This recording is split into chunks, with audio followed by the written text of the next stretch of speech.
Now Alex and Xinghui will lead us in our opening hymn, Spirit Make Us One.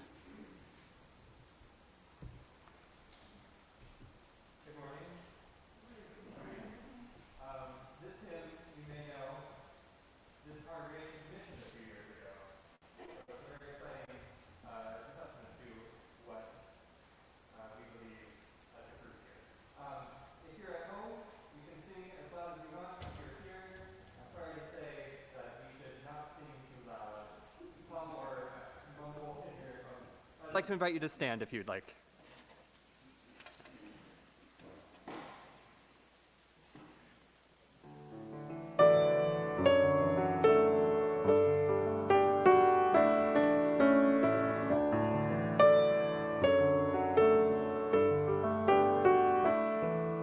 Proclaim a saving message as in times of old. History give us courage, make us bold. There is healing, there is hope for every hurting soul. Spirit give us comfort, make us whole. Make us bold, make us bold. History give us courage, make us bold. Make us whole, make us whole. Spirit give us comfort, make us whole.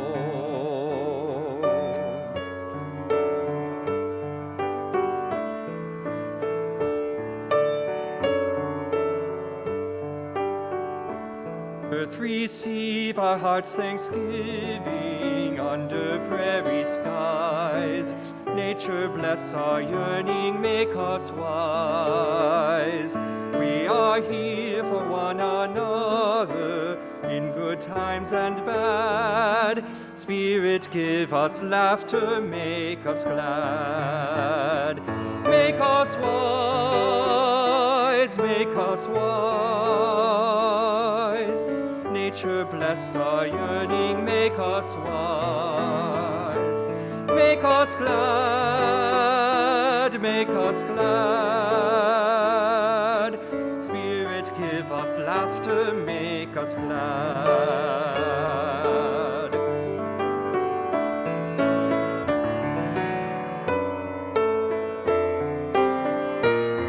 Let justice by thanksgiving struggle we pursue. Conscience give us honor, make us true. We bear witness to the promised future now begun. Spirit bless our journey, make us one. Make us true, make us true. Conscience give us honor, make us true. Make us one, make us one. Spirit bless our journey, make us one.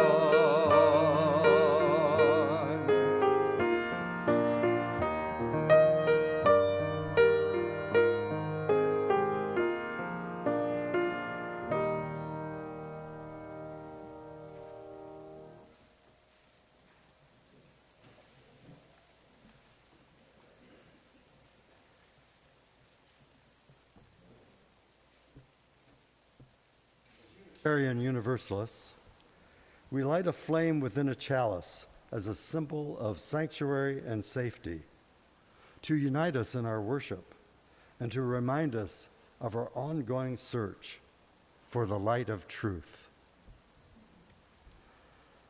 Life is a gift for which we are grateful.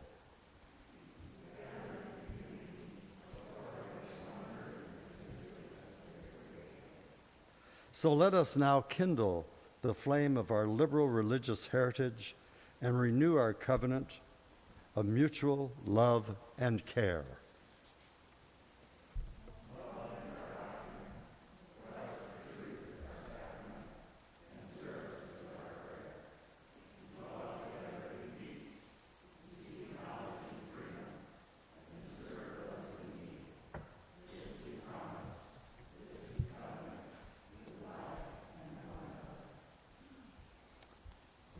Each week we light a candle for justice and healing.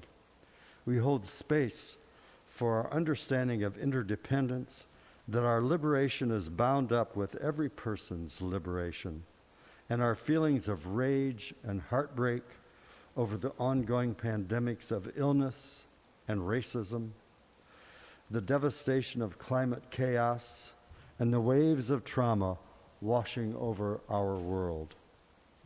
As the pandemic continues to take a terrible toll on people, feeding on divisiveness and systems of oppression that have been allowed to fester, we light this candle to help us hold space together for processing what is happening in our lives and in the world. We light this candle that we may not be numbed to injustice, devastation, illness, and trauma, but rather find strength, courage, and love together to continue engaging with the struggles for liberation, justice, and healing. Today, as we light this candle, we're particularly mindful of what's going on with the pandemic and other issues in the world, including the Haitian immigrants.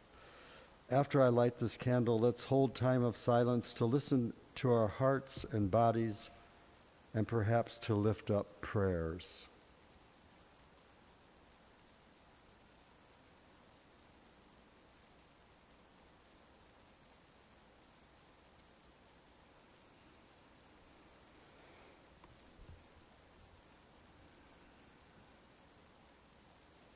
And now, as Xinghui plays our centering music, please take this time to sink more deeply into the presence of each other. In this time, we invite you into a practice of beholding each other.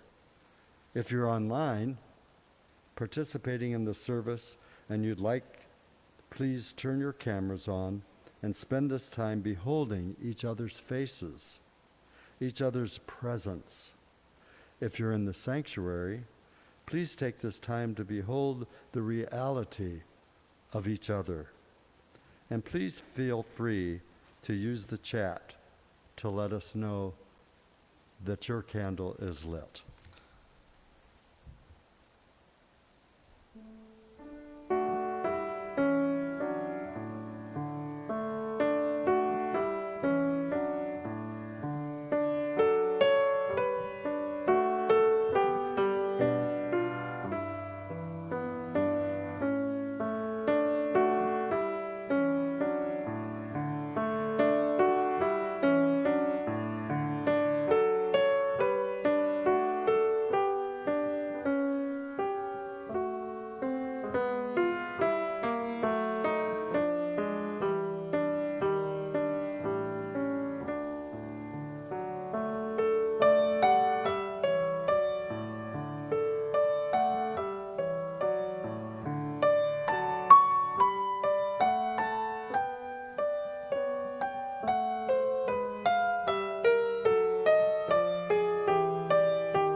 A joyous and momentous day because it's a momentous time in the life of a congregation when someone new is welcomed into the covenant of membership, a time to rejoice in the gifts of this spiritual community.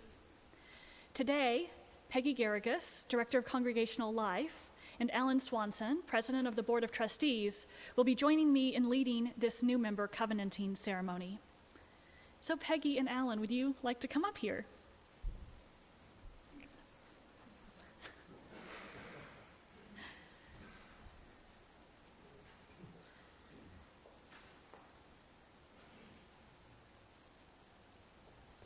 Okay. So Unitarian Universalism is a non-creedal faith. No one needs to assent to a statement of belief in order to find membership with us. It is our covenant that binds us together, our mutual promise to travel together in the ways of care and love. Being a covenantal rather than a creedal religion means that as a religious community, we're defined by how we come together and the values and ways of being that we choose to promote and affirm, as well as by our ways of relating to various theological truths rather than by a specific belief system. You could say that being defined by covenant means that Unitarian Universalist congregations are defined by love, by the ways that we're seeking to live love, even though we know that we're always learning how to live love more fully. Because covenants are entered into in relationship and are a way of saying how we want to be in relationship with one another. They're a way of saying to whom and for what we want to be accountable, how we want to be with one another, and some of the fundamental principles for our actions. They can also tell us about what we aspire to be together, to be for one another. Our covenants and what we covenant for fundamentally define us as Unitarian Universalists. They give us space to engage in our spiritual work that defines this as a faith community, a congregation, a church. And so this is a momentous occasion because it gives each of us an opportunity to renew our own commitments to living the covenant to the fullest and best that we can. Peggy. Each of the people we are celebrating this morning have taken the time and care to learn about Unitarian Universalism and this congregation. They have attended sessions to learn the history and values of Unitarian Universalism, or they have previous involvement with a UU congregation. They have learned about our UUS history in the Iowa City area and about the variety of groups and opportunities we offer. And they have attended a preparation for membership class where they met representatives of the board and membership associates, met with Reverend Diana, and heard the importance of supporting our congregation with their time, energy, and financial resources. Each person has affirmed our values and principles and said yes to the call of our mission to serve one another in the world. Each understands that our faith is a lifetime search for truth and meaning, and that joining this congregation affirms a willingness to continue to grow as people, both emotionally and spiritually. When each of them signs the membership book, they are committing to the principles of Unitarian Universalism and to the values, mission, and vision of this congregation. I'll now call our new members' names, and I'll invite them to either come forward, signing the membership book if they have not already done so, or if they're online, to turn on their video as they hear their name. Among us and ask that you join us in the life and mission of this congregation. In the presence of those gathered with us online, I now ask you to state your intentions. Will you travel together with us in a covenant of mutual care and love, help us be a welcoming and inclusive community, and share in the joys and responsibilities of membership? Please say, we will.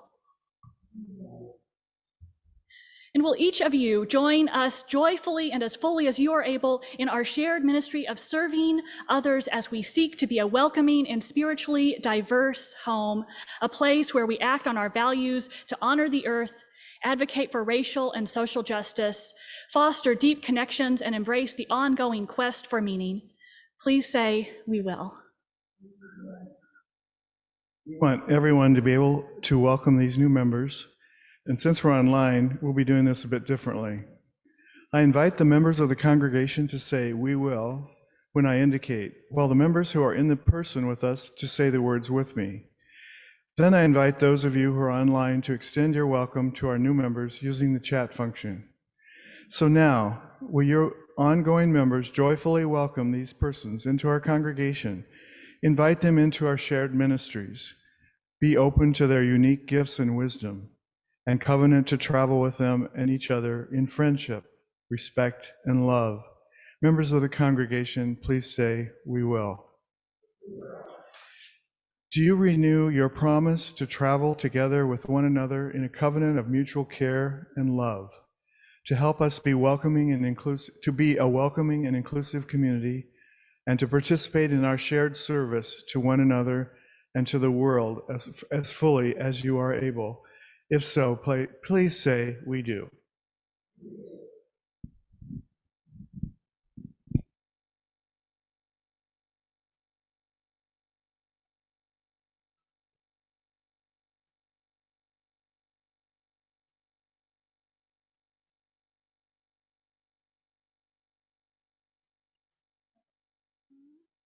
Ev, Robert, Nicole, and Anne joining the Unitarian Universalist Society is a powerful and transforming event in your life. Membership comes with both gifts and responsibilities.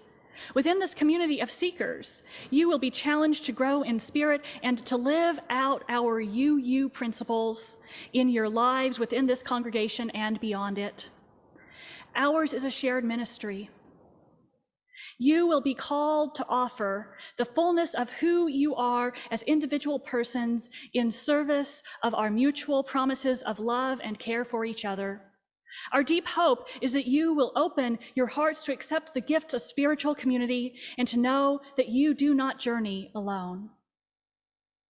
When signing the membership book, so you sign the membership book, and in a moment, you're going to receive a candle and a yellow rose of friendship. Like life and like the rose, the journey of spiritual community may be thorny at times, and our hope is that your journey among us will unfold as sweetly as the petals of a rose. So now, as a symbol of the light you bring to this community, we invite Anne, who is on Zoom, to light the candle that Peggy gave you when you signed the membership book. And those of you who are in person, we invite you one at a time to light a candle here in the sanctuary. We are glad that you chose to make our spiritual home with us. Welcome.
We are so glad that these new members have chosen to make their spiritual home with us.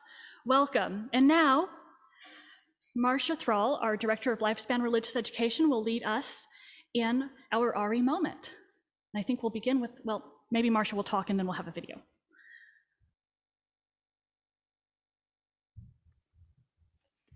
Good morning. So I'm so glad to be able to join you from the Twin Cities this morning. Today is the beginning of a month of worship super focused on building our community here at UUS. Today's story during the RE moment focuses on the beauty that sharing brings to our communities.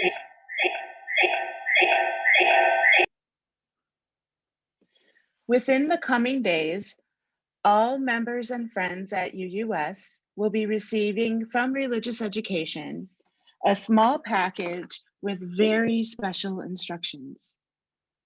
Please be on the lookout for this package and do your best to share according to the steps that are outlined within it.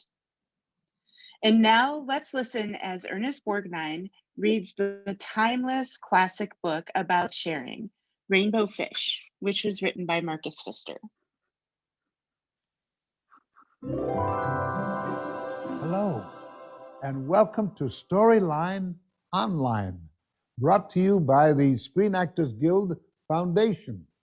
My name is Ernest Borgnine, and we're going to be reading a book today called The Rainbow Fish by Marcus Pfister. All right, here we go.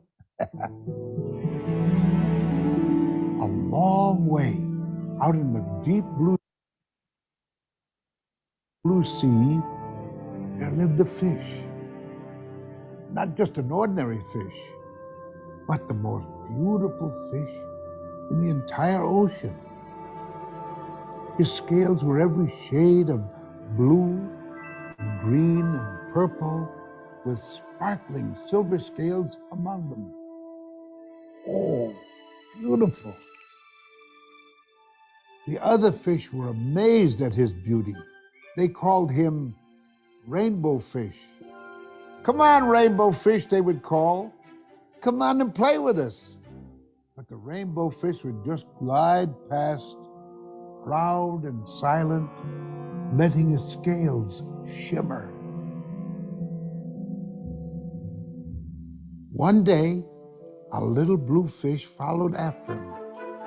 Rainbow Fish, he called, wait for me. Please, give me one of your shiny scales. They're so wonderful and you have so many. You want me to give you one of my special scales? Who do you think you are? Cried the Rainbow Fish. Get away from me. Shocked, the little blue fish swam away. He was so upset, he told all his friends of what had happened. And from then on, no one would have anything to do with the Rainbow Fish. They turned away when he swam by.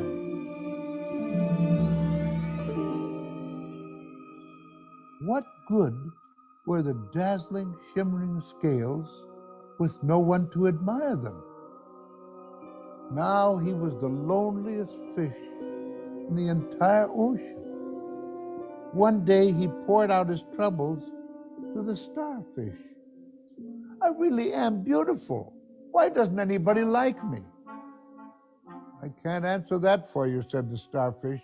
But if you go beyond the coral reef to a deep cave, you will find the wise octopus. Maybe she can help you. The Rainbow Fish found the cave. It was very dark inside, and he couldn't see anything. And then suddenly, two eyes caught him in their glare, and the octopus emerged from the darkness. I have been waiting for you, said the octopus, with a deep voice. The waves have told me your story. This is my advice. Give a glittering scale to each of the other fish. You will no longer be the most beautiful fish in the sea, but you will discover how to be happy. I can't, the Rainbow Fish started to say, but the octopus had already disappeared into a dark cloud of ink. Give away my scales, my beautiful shining scales? Never. How could I ever be happy without them? Suddenly, he felt the light touch of a fin. The little blue fish was back. Rainbow Fish, please don't be angry. I just want one little scale. The Rainbow Fish wavered. Only one very, very small, shimmery scale, he thought. Well, maybe I would miss just one. Carefully, The rainbow fish pulled out the smallest scale and gave it to the little fish. "Oh, thank you. Thank you very much," the little blue fish bubbled playfully as he tucked the shiny scale in among his blue ones. A rather peculiar feeling came over the rainbow fish. For a long time, he watched the little blue fish swim back and forth with his new scale glittering in the water. The little blue fish whizzed through the ocean with his scale flashing, so it didn't take long before the rainbow fish was surrounded by the other fish. Everyone wanted a glittering scale. The rainbow fish shared his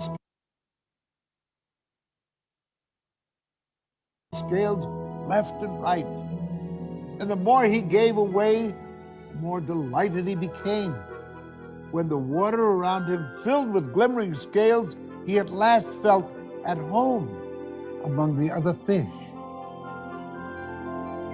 Finally, the rainbow fish had only one shining scale left. His most prized possessions had been given away, yet he was very happy. "Come on, rainbow fish," they called. "Come and play with us." "Here I come," said the rainbow fish, and happy as a splash, he swam off to join his friends.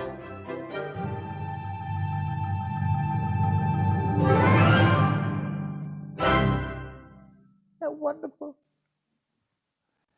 That's called The Rainbow Fish by Marcus Pfister. Okay? How we give, what we do with our lives, our time, and our resources is a reflection of our values. In response to the abundance we are blessed with, every week this congregation donates generously to organizations in the community whose work aligns with our values and principles. Our community partner agency this month is Shelter House. In the last year, Shelter House has provided emergency shelter to 617 adults and 117 children in our community.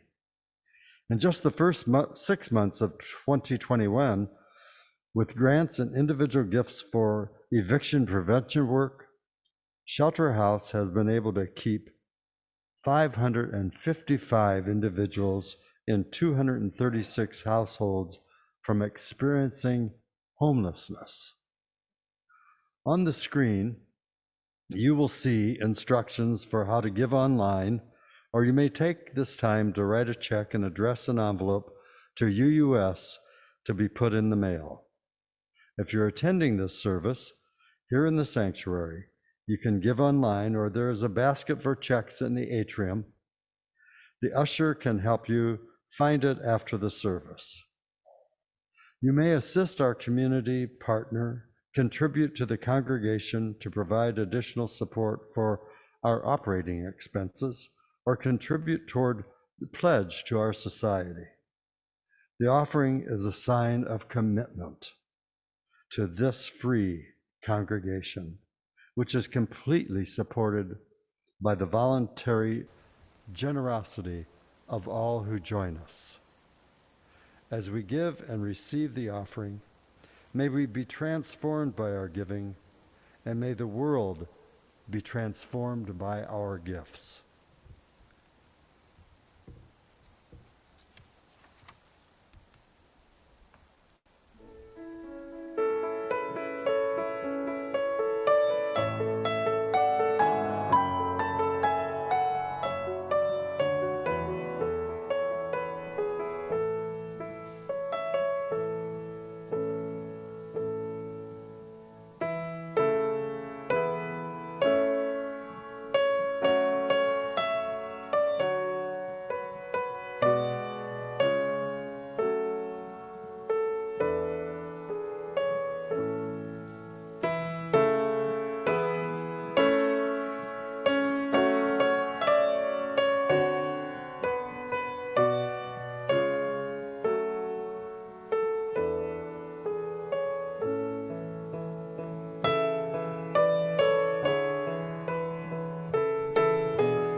Blessed, blessed be.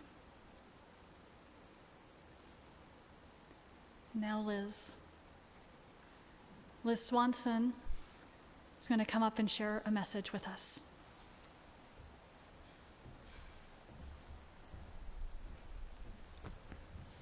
Thank you, Reverend Diana.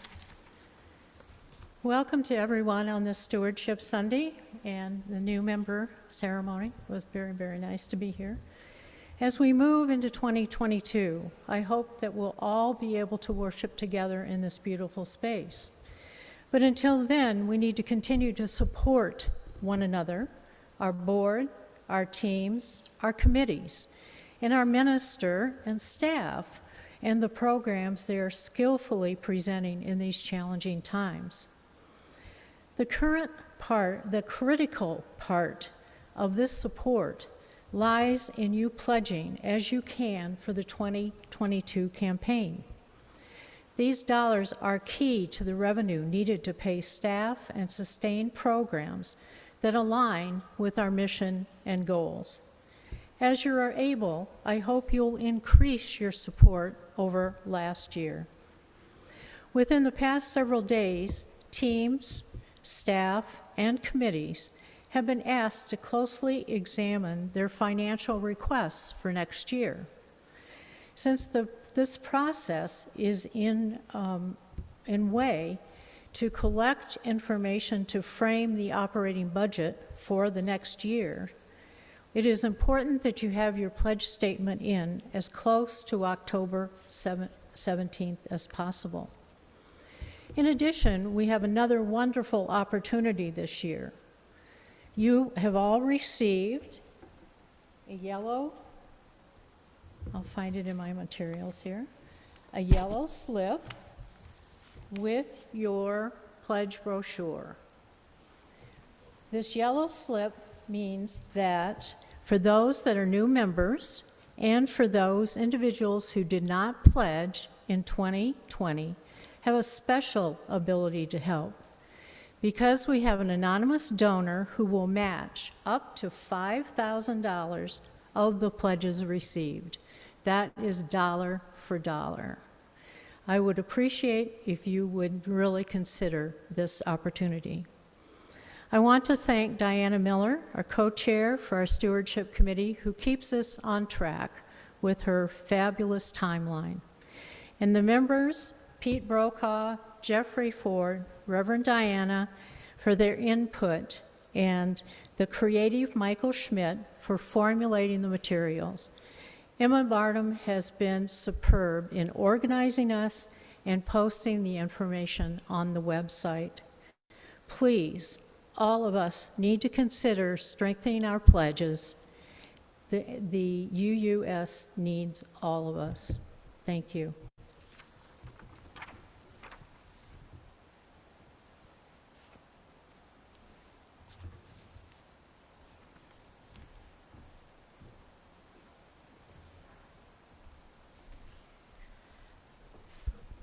Thank you, Liz, for starting to kick off our stewardship campaign. So, most mornings, many mornings, I walk my dog down towards the Iowa River. And along the banks of the river, we enjoy the prairie. It's a restoration project that Iowa City has been doing for the last few years. And while I look at and listen to the prairie and my dog sniffs the prairie, it's very fascinating, he tells me. One of the things that I so enjoy about being there is noticing the wide diversity of the different plants and animals creating that space. Some mornings, like this morning, when I don't get to go down to the river and I come out here instead, I get to enjoy the prairie surrounding us, the prairie that this congregation has been restoring. The grasses, milkweed and butterfly weed, the coneflower, the many, many little insects the rodents. Oh yes, there are those. The deer, the eagles and the hawks. So many creatures making it up.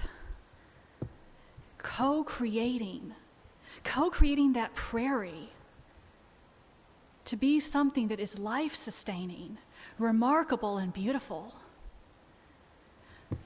Each morning when I check out the prairie, it has a lesson. It tells me something that the rainbow fish also learned. That rainbow fish we heard from earlier learned about the ways that we share generosity and love. And in doing so, we co-create a vibrant, joyful community, a vibrant, joyful congregation that is powerful and transformative.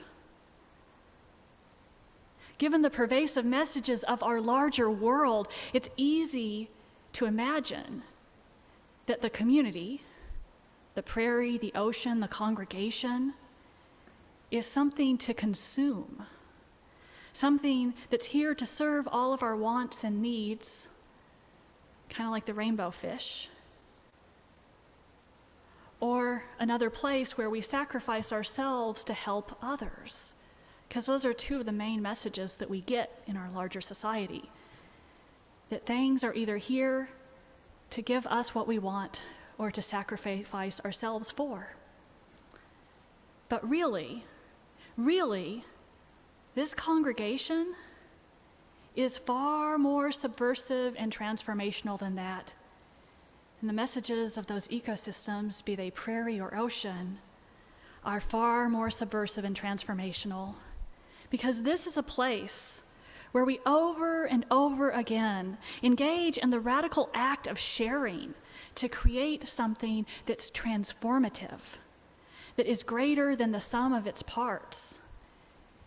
It's a place where we listen, where we're still, where we nurture and share, where we celebrate and create a peace that is liberatory. It's a place where we co-create. And part of the way that we create this congregation is in how we support and sustain this congregation's operations with our time, our energy, our love, and yes, our financial resources. This is a reflection of the covenant that we have freely entered into together. Now, those that were here for this sermon at this time of the year last year may remember me talking about a weekly ritual that I loved as a child. Now, as a child, I knew that money was in short supply, right? It was clear to me in the secondhand clothes that we wore, the free and reduced price lunches that we ate, the careful counting that my mom did when we went to buy groceries or school supplies, sometimes returning something at the checkout, the household items that were unrepaired, and the discussions about where to find the money to fix them. But then, every Sunday, I'd also watch my mom write a check to our congregation. Sometimes I'd get the sought-out privilege of putting it in the collection plate. And sometimes one of my sisters would get that privilege. That weekly ritual was one of our spiritual practices rooted in community, gratitude, generosity, and an understanding of interdependence that was rarely voiced. Sharing with the rest of our community in many ways, giving and receiving assistance as we needed it and could provide it, that was how we lived together. And so, our tithing, our sharing, was rooted in love. Now, while I learned this as a child, and were taught similar lessons by prairies and by rainbow fish and by stories and wise people around the world and through time, studies from the University of British Columbia, from Harvard Business School, and many others also show that spending money on someone else can significantly boost happiness. Studies have repeatedly shown that people who practice random acts of kindness are significantly happier than those who don't. People who are given money and spend it to benefit others are happier than people who spend it to benefit themselves. Yes, they have done this study multiple times and have shown it over and over again. And it turns out that happiness relative to income also follows a bell-shaped curve, with peak happiness actually being around a lower middle or middle class income, where you have just enough to meet your basic needs, but still tend to be closely woven to the generosity of giving and receiving practices of community, rather than buffeted from them by having more money. Happiness decreases after those income levels, when you have more money to spend on yourself and are increasingly buffered from giving and receiving. Because giving and receiving, sharing and co-creating, our affirmation of interdependence and gratitude and the love that it reflects and inspires, that is the very stuff of life. The natural world tells us this all the time. How we spend the resources that we are fortunate to have, whether those are money, time, land, supplies, care, or something else, reflects what we believe about the world. It reflects our gratitude for the gifts of air, water, sun, food, homes, and love and care that we are so abundantly blessed with. And it can actually magnify our gratitude and our well-being. And this is why I intentionally tithe my income. What we do with the resources that we're stewarding, because they're never actually just ours. They came from people who paved the way for us and are here for us to use to help pave the way for others. That is a direct expression of our values. And so doing things with the resources that we're stewarding, that reflects our values, that strengthens our congregations and our wider communities. It is one of the clearest expressions of our values that we can make. It is one of the clearest ways that we can affirm for ourselves over and over again with joy that we are deeply, beautifully, intimately, and intricately interconnected. Now, this doesn't mean that there aren't times that it's hard, perhaps even impossible, to share with joy. In the generosity path, Finding the Richness in Giving, Mark Ewart emphasizes that there are seasons of our life when it is difficult to give, even when we're invited to receive. It's difficult to be generous in our giving and receiving when we're invited to. Ewart uses the acronym HALT, meaning hungry, angry, lonely, or tired, to indicate that there are times where it's difficult to be generous and to give from that, and that it's even difficult to receive. He invites us in those times to halt, to pause, to take care of ourselves rather than giving from a place of scarcity or resentment. That acronym describes very well where so many of us find ourselves at this point in the pandemic. With all the divisiveness it's become the focus of, and which comes on top of generations of oppression, terror, and injustice, and climate chaos that's increasingly unavoidable and heart-wrenching. Hungry, angry, lonely, tired. That's not a place that we can live well from. We can barely survive from it, and we certainly can't thrive or find a generosity, creativity, and love from that place. We can't be generous from that place of scarcity and resentment that hunger, anger, loneliness, and tiredness, really exhaustion drag us into. But when we try, we end up depleting ourselves further, sometimes leading to burnout or resentment. When we're in that state, hungry, angry, lonely, tired, given the pervasive messages of our society, it can be tempting to withdraw completely, to numb out or to lean further into isolation or the myths of self-reliance and consumerism. But interconnectedness and interdependence, love and grace do something different. They invite us to pause, to notice what our heart is calling for, to connect to something greater that gives us the moments of presence, ease, stillness, and joy that we crave, and to lean into the source of that. In doing so, we can find access back into creativity, love, and sometimes a sense of thriving. Because the fact is, the reality is that these are always here. They're always here in the love abundant that is with us no matter what, in the unlooked for and undeserved blessings of air, water, sun, food, homes, and love. They're here in communities of resilience and resistance. They're here when we remember that our ancestors survived things that were even harder than what we're going through now, and that people before us paved the path for us, and that we can pave the path for the people who come after us. Creativity, love, generosity, and connection are right here. They're right here in this congregation, in this community, and in our collective history and love. Our commitment to this congregation and community comes from our gratitude for all that sustains us. And it's here. It's here even in the midst of a pandemic, of oppression, and of so much division. It's here in the past where we can turn to the stories of our religious ancestors for inspiration and guidance, as I find myself so often doing. It's here in the presence as we reflect on what this congregation has given us this year and in years past.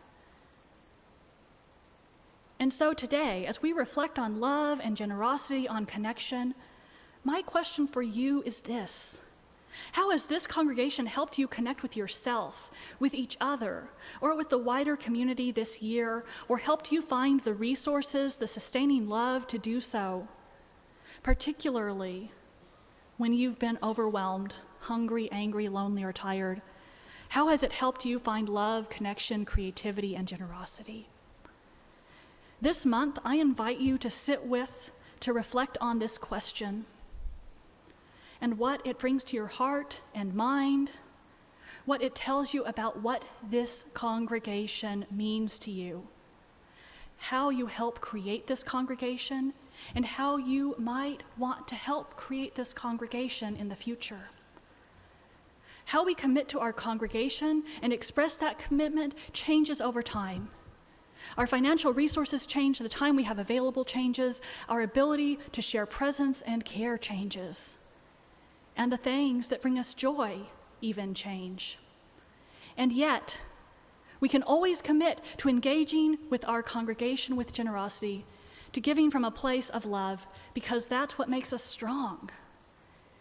That's why I tithe my income, why I pledge to UUS at the visionary level, why I give. I share because my way was made by ancestors who sometimes didn't think they could find a way. Because this religion was made by ancestors who sometimes didn't think that they could find a way. Because they did it imperfectly, and because we have a vision of Unitarian Universalism that keeps growing and strengthening, creating a community of radical love and solidarity within and beyond this congregation. Because my gratitude for the blessings of this life. Because generosity is a path born of love and constantly recreated by love. Because love demands that we respond concretely with commitment so that we can create an even deeper and broader community of radical love. So may it be. Blessed be. Amen. And now John.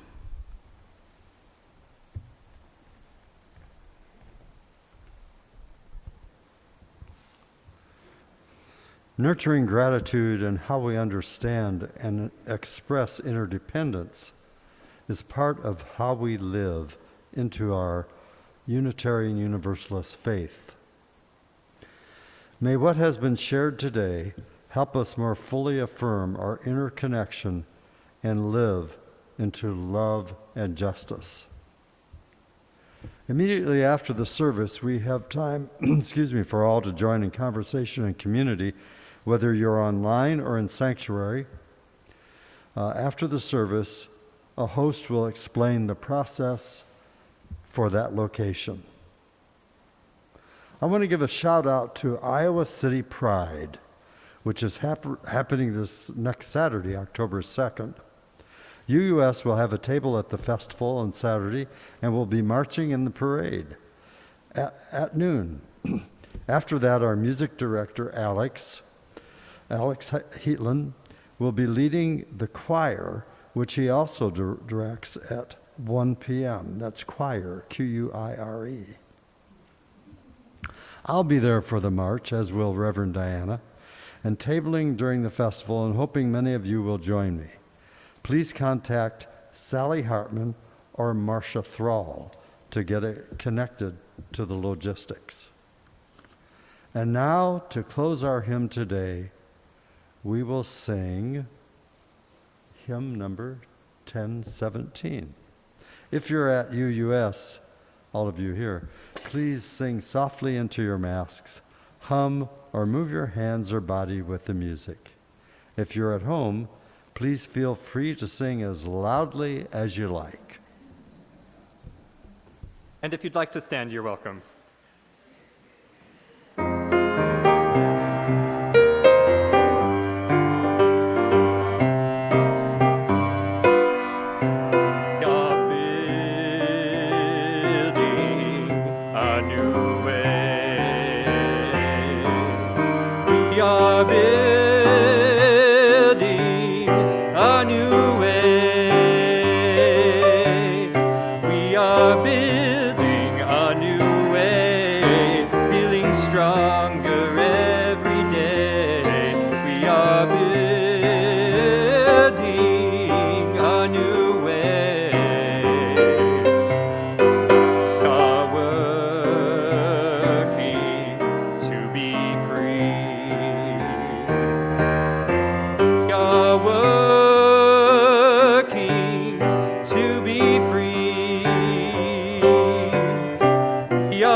As we go out into the world this coming week, let us continue. Oh, you know what? We're supposed to extinguish the chalice. John, come on up here.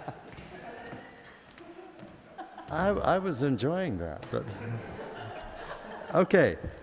Please join me in the words for extinguishing the chalice.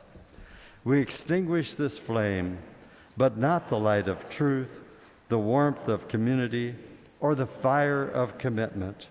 All these we carry in our hearts and in our minds until we are together again.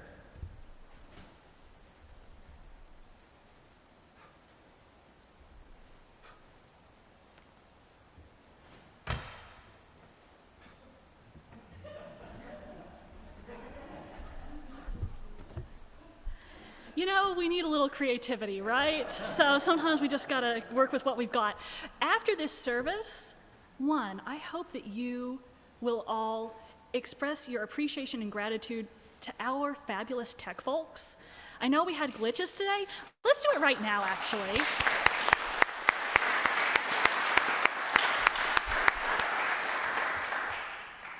And also, please express your gratitude to them in person throughout the week, whether you're online or whether you're here in person. I know we have glitches sometimes. There is a lot of new stuff to learn. We are creating whole new ways of doing Sunday morning right now. We had a lot of stuff figured out a year and a half ago, then we figured out a whole new way to do things online, and now we are figuring out a whole new way here, live, and you get to witness it in all of its glory, and it is a chance for us to live into the beauty of imperfection, because you know what, we don't have to be perfect, right? And it is better if we are not perfect. And so after our service, in addition to expressing that gratitude, I really hope that you will also spend some time welcoming our new members, whether you're online or in person. If you're online, I think Anne is online. If you're in person, there's a gathering here in the atrium. Welcome our new members. And as you go out into this week, as you go out into the week ahead, may you keep building a new way, keep leaning into interdependence and interconnection, keep exploring what it means to not be perfect and still living love ever more fully and fiercely into the world with peace, love, and justice. Go in peace, amen, and blessed, blessed be.